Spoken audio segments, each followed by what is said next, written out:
BMS academy में आपका स्वागत है। पिछले सेशन में हमने लेफ्ट आउटर जॉइन के बारे में देखा।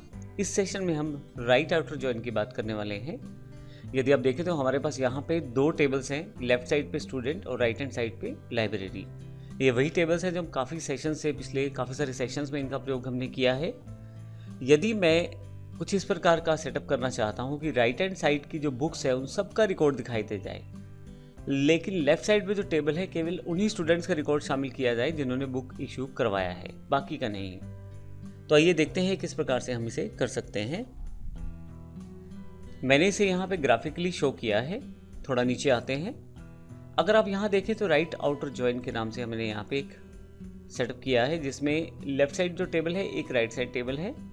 इन दोनों का रिकॉर्ड अगर मैं मैच करना चाहूँ तो राइट हैंड साइड के तो सभी रिकॉर्ड्स दिखाए जाएंगे, जैसे सी लैंग्वेज, माइक्रोसॉफ्ट पावर पॉइंट, उन बुक्स का रिकॉर्ड भी शामिल किया गया है जिनको किसी ने इशू नहीं करवाया। लेकिन लेफ्ट साइड से उन्हीं रिकॉर्ड्स को शामिल किया गया है जिन्होंने किसी बुक को इशू करवाया है। जैसे यहाँ पे यदि आप देखें तो अरविंद का रिकॉर्ड जो 4th नंबर रिकॉर्ड है वो शामिल नहीं है। तो जब भी हमें राइट हैंड साइड के सभी रिकॉर्ड्स चाहिए हों और लेफ्ट साइड के वही रिकॉर्ड जो केवल रेफरेंस्ड हैं, जो केवल लिंक्ड हैं आपस में, वो रिकॉर्ड चाहिए हों, तो ये जो सेटअप है हम कर सकते हैं राइट आउटर जॉइन के साथ। नीचे क्वेरी को हम देख सकते हैं, student dot student I D, student dot student name, ये दो फील्ड हमने स्टूडेंट टेबल में से ली है। Library dot book name, library dot book issue date, ये हमने लाइब्रेरी टेबल में से लिया है। अब इसके बाद हमने from student right join library, तो राइट जॉइन के लेफ्ट साइड पे स्टूडेंट है और राइट साइड पे लाइब्रेरी है, और लाइब्रेरी का पूरा रिकॉर्ड दिखाया जाएगा जबकि स्टूडेंट का वही रिकॉर्ड दिखाया जाएगा जो मैच करेगा। On student dot student I D equal to library dot student I D, अर्थात जो रिलेशनशिप है वो student dot student I D, इस स्टूडेंट आई डी का जो रिकॉर्ड यहाँ पे लाइब्रेरी वाले स्टूडेंट आई डी में मैच करता है, केवल उसी के बेस पे हमें रिकॉर्ड दिखाई देने वाले हैं। आइए प्रैक्टिकल रूप में देखते हैं राइट आउटर जॉइन को। यहाँ हमारे पास MySQL की एक्सरसाइज फाइल्स में हमने काफ़ी सारी फाइलें पहले से इंक्लूड की है। इसमें राइट आउटर जॉइन आपके पास अवेलेबल है। मैं डबल क्लिक करके इसे ओपन कर लेता हूँ। आपको यदि किसी कारण से ढूंढने में मुश्किल हो रही है तो आप यहाँ पे सर्च भी मार सकते हैं कीवर्ड के साथ। जैसे आउटर लिखेंगे तो आउटर से रिलेटेड सारे आउटपुट यहाँ पे अवेलेबल हो जाएंगे। और अगर किसी कारण से ये फाइलें आपके पास नहीं हैं तो आप हमारी वेबसाइट www.issstworld.com या www.smartosystems.in की वेबसाइट से जाकर भी डाउनलोड कर सकते हैं डाउनलोड सेक्शन से। आइए देखते हैं किस प्रकार से हम इसका प्रयोग कर सकते हैं। सबसे पहले मैं दो टेबल बनाना चाहूँगा जो यहाँ पे मेरे पास अवेलेबल हैं। क्वेरी लगाने से पहले यहाँ पे मैं टेबल बना देता हूँ। अब देखिएगा इनमें हमने कुछ टेबल्स में डेटा को सेटअप किया हुआ है, तो आप शुरुआत में समझने के लिए इन्हीं एग्जाम्पल्स को प्रयोग करेंगे तो ईजिली क्लियर हो जाएगा। और अगर पहले से कोई टेबल बने हुए हैं जैसे यहाँ पे हैं तो इन्हें आप ड्रॉप कर दीजिए क्योंकि डेटा हमने चेंज किया है। आइए SQL में चलते हैं हम यहाँ से, और यहाँ पे हम Ctrl+V से पेस्ट कर देते हैं सारे डेटा को। पहले वाली टैब्स को मैं हटा देता हूँ और गो कर देता हूँ। क्योंकि डेटा चेंज है अकॉर्डिंग टू एग्जाम्पल, तो इसलिए अब ट्राई कीजिए हर बार टेबल दोबारा बना लें। अब मेरे पास कॉलेज में दो टेबल बन चुके हैं, एक लाइब्रेरी है एक स्टूडेंट है, और यहाँ पे स्टूडेंट का रिकॉर्ड यहाँ दिखाया गया है और यहाँ पे लाइब्रेरी का रिकॉर्ड दिखाया गया है।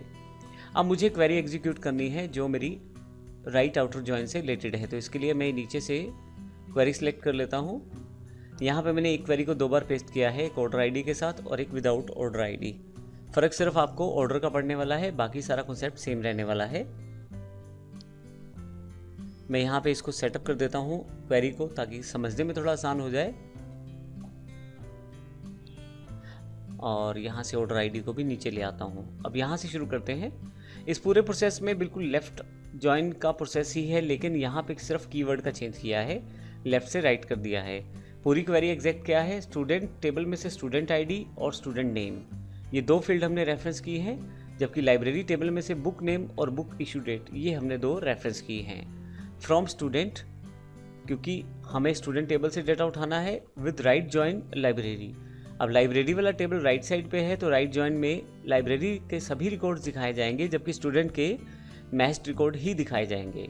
मैचिंग किस बेस पे की जा रही है, स्टूडेंट के स्टूडेंट आईडी और लाइब्रेरी के स्टूडेंट आईडी, क्योंकि दोनों में ये फील्ड आपके पास कॉमन है तो इसके बेस पे मैच किया जाएगा। ऑर्डर बाय हमने लास्ट में क्लोज सेटअप कर दिया है। मैं गो कर देता हूँ।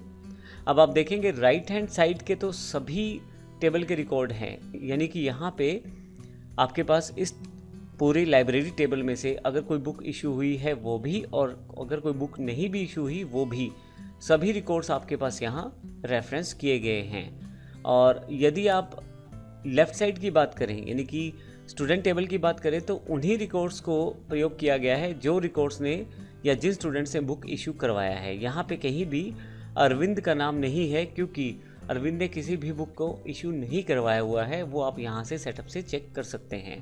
तो इस कारण से यहाँ पे उसका नाम नहीं दिखाया गया। और यहाँ पे नैना का नाम भी नहीं है, क्योंकि यहाँ पे नैना ने भी किसी बुक को इशू नहीं करवाया। तो इस कारण से हमने इस पूरी क्वेरी में राइट हैंड साइड का जो टेबल है उसके सारे रिकॉर्ड शामिल किए हैं, जबकि लेफ्ट हैंड साइड के वही रिकॉर्ड शामिल किए गए हैं जो रेफरेंस्ड हैं या जो मैच करते हैं। तो अगले सेशन में हम जो हमारे पास नेक्स्ट जॉइन है, क्रॉस जॉइन, उसकी बात करने वाले हैं। टेक्निकली इसको फुल आउटर जॉइन भी कहते हैं, अगले सेशन में जो हम डिस्कस करेंगे। लेकिन क्योंकि माईसीक्वल में आउटर जॉइन के बजाय हम क्रॉस कीवर्ड का प्रयोग करते हैं, तो हम इस सेगमेंट में देखेंगे कि क्रॉस जॉइन को किस प्रकार से इम्प्लीमेंट किया जा सकता है। धन्यवाद।